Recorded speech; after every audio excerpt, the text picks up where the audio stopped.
এই হ্যালো বন্ধুরা, আমি শ্রেয়া। তো আজ হচ্ছে 29 তারিখ, রবিবার।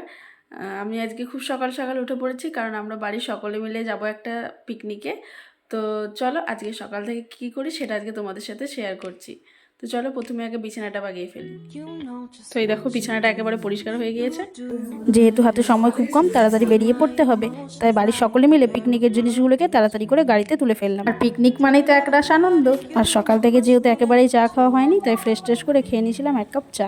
এরপর দেখি আমি এদিকে চা খাচ্ছি আর মা করছে ঠাকুরকে পুজো। আর জানো, অনেকক্ষণ ধরে ওয়াশরুমটা ফাঁকা পাচ্ছিলাম না, তাই ভাবলাম একটু স্ক্রাব করে ফেলি। হ্যালো বন্ধুরা, আমি হয়ে গেছি একেবারে রেডি। এরকম কাঁধে নিয়ে নিয়েছি সোয়েটার, টুপি। তবে আমার ঘরটার অবস্থা তোমাদেরকে দেখো। তো চলো এখন বেরিয়ে পড়া যাক। আর দেখো, ফাইনালি আমরা বেরিয়ে পড়েছি পিকনিক স্পটের উদ্দেশ্যে। আর এটা হলো আজকে আমাদের পিকনিক স্পট, আমরা পৌঁছে গিয়েছি। আর আজকে আমাদের পিকনিক স্পট ছিল দুর্গাপুরের হুচুকডাঙ্গা। তো দেখতেই পাচ্ছ, সবাই ভিতরে ঢুকে নিজেদের কাজে ব্যস্ত হয়ে পড়েছে। আর জানো, দীর্ঘ 22 বছর পর আমাদের এই ফ্যামিলি পিকনিক। আর দেখো, এদিকে বাবা লেগে পড়েছিল সবজি কাটতে, আর মা আর কাকিমা মিলে মেখে নিয়েছিল মশলা মুড়ি। আর সবাই মিলে একসাথে মুড়ি খাওয়ার আনন্দই আলাদা। আর এদিকে হচ্ছে গরম গরম চা। শীতের সকালে পরিবারের সকল মানুষ এক কাপ চা আর মশলা মুড়ি পেলে সকালটা বেশ জমে ওঠে, তাই না বলো? আর দেখো, দাদু এদিকে লেগে পড়েছিল সবজি কাটার কাজে। আর দেখো, এদিকে চলে এসেছে দিদি ভাইরা, যেহেতু ওদের ঘরের কাছে তাই ওরা পরেই বেরিয়েছিল।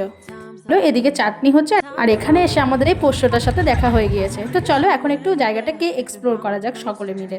আর জানো, আমি একটু পেছনের দিকে আসছিলাম, কারণ যেহেতু আমাকে ভিডিও করতে হচ্ছিল। আর এদিকে মা নিয়ে নিয়েছিল একটা পেয়ারা চাট। তো চলো এখন সামনের দিকে এগিয়ে যাওয়া যাক।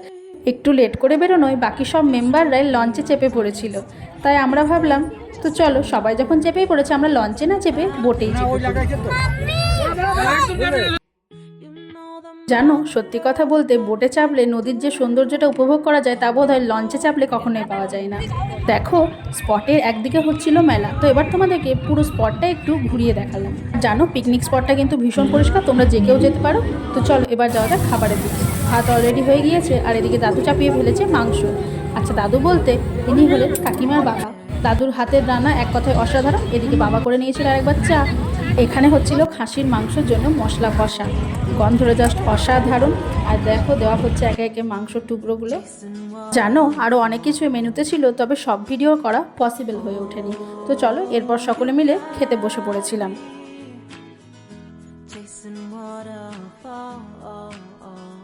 অলরেডি পাতায় চলে এসেছে ভাত আর বেগনি, এরপর এসেছে বাঁধাকপি। আর দেখো, অন্যদিকে সকলকে দেওয়ার জন্য খাসির মাংসটা রেডি করা হচ্ছে।